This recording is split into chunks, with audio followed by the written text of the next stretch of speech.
You served with Senator Cruz for a number of years, and it's a little bit like that episode of The Simpsons, I think, where Lisa's in a science project, and it's like a great project, and the judges look at it and like, yeah, very impressive. And then they go and meet Homer, and they come back to Lisa, and they say, having met your father, we're awarding you bonus points. Having served with your former boss, I'm awarding you bonus points, Mr. Davis. Mr. Cicada, let me just start with you, if I could. Let's start with the Second Amendment. Missouri, I think that we've got to be the strongest protector of the Second Amendment anywhere in the country. We're a constitutional carry state. We have no state-level permit requirements for concealed carry. Our Constitution, our state Constitution, inscribes the right to keep and bear arms and designates it unalienable in our state Constitution. It subjects any restriction on that right under our state Constitution to strict scrutiny. So we're very, very serious about it, and the state has repeatedly signaled, and we're talking now about voters who've adopted this. This isn't just the state legislature. These are our voters who have put this into our state constitution. We've repeatedly said we don't want the federal government encroaching on our right to keep and bear arms in the state of Missouri. The last administration, however, did this repeatedly. Back in 2022, the Biden DOJ actually asked local sheriffs across Missouri for records of concealed carry permit holders, which state law explicitly forbids the sheriffs to turn over. And so you can imagine the conflict there. I mean, here you've got DOJ saying, give us your records.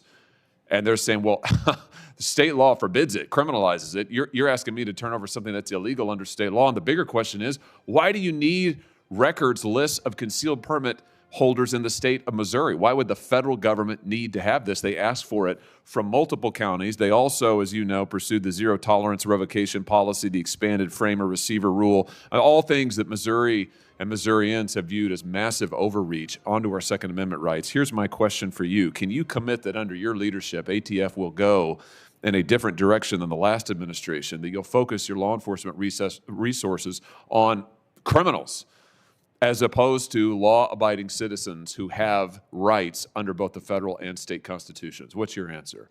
Good morning, Senator. Thank you for your question. I can assure you with absolute certainty that ATF, first of all, under my watch as the deputy director since April of last year, has 1,000% been focused on holding people accountable who have committed violent crimes. We're not here trying to burden unnecessarily the American citizen who has the complete right to exercise their Second Amendment right to bear arms, and we will not be doing that in the future if I am so confirmed. You've got 20 years of experience over that, I think, at the ATF, and then a lot of experience in anti-gang enforcement with NYPD. Just give us a sense of how you'll bring that experience to bear to ensure that the operational resources, should you be confirmed, the operational resources of the agency will be prioritized towards dismantling violent criminal networks, illegal firearm trafficking networks, and the like. How are you going to ensure that this is the priority, not querying the lists of permit holders in my state, for example? Yes, sir. So first off, unlike some prior ATF directors, I will still be a sworn law enforcement officer if I am confirmed. I've done this job from the ground level police officer, learning to be an investigator, a task force officer with ATF. I have 34 years of experience of not telling people to go out and make cases. I made the cases myself. So I know what it takes. I know that we can't do it alone because we're a small agency. I've worked with practically every ATF agent that's actually out here making cases. We all know each other. And here at ATF, we respect federal law enforcement officers that do the job, not talk about doing the job. Those of us that have done the job, we know to stay focused on violent criminals, and that's what you pay us for, and we will continue to do that. Terrific. Thank you. I look forward to working with you. Let's talk a little bit about nationwide injunctions here with the judicial nominees. By the way, congratulations to all the judicial nominees. This is going very well for you because there's nobody in the room on the dais. So that's when you know, like, you're doing great. You're doing great.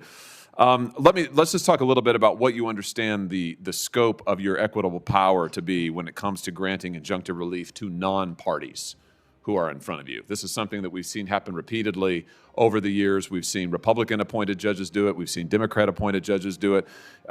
Give me your understanding of what it is, what kind of equitable injunctive relief you can grant to a non-party should you be confirmed. Let's just go down the dais, and we'll start with you, Mr. Davis. Thank you, Senator. The governing case on this is the Supreme Court's recent case in CASA, which made clear that district court's power is limited to providing full relief to the parties before it.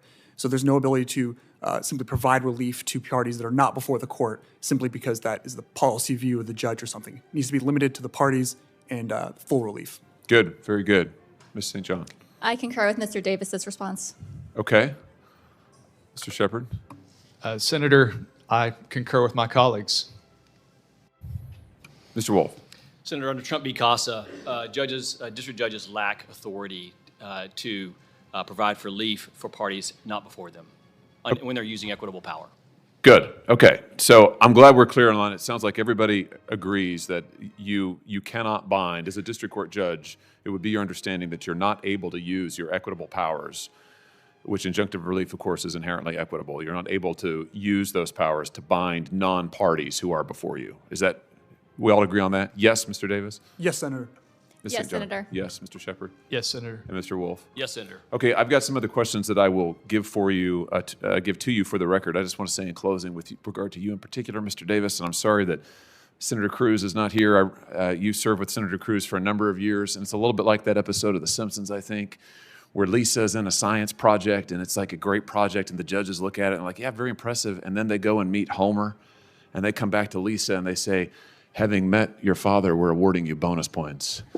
Having served with your former boss, I'm awarding you bonus points. Mr. Davis, you're going to be tremendous. You're all going to be tremendous. Congratulations.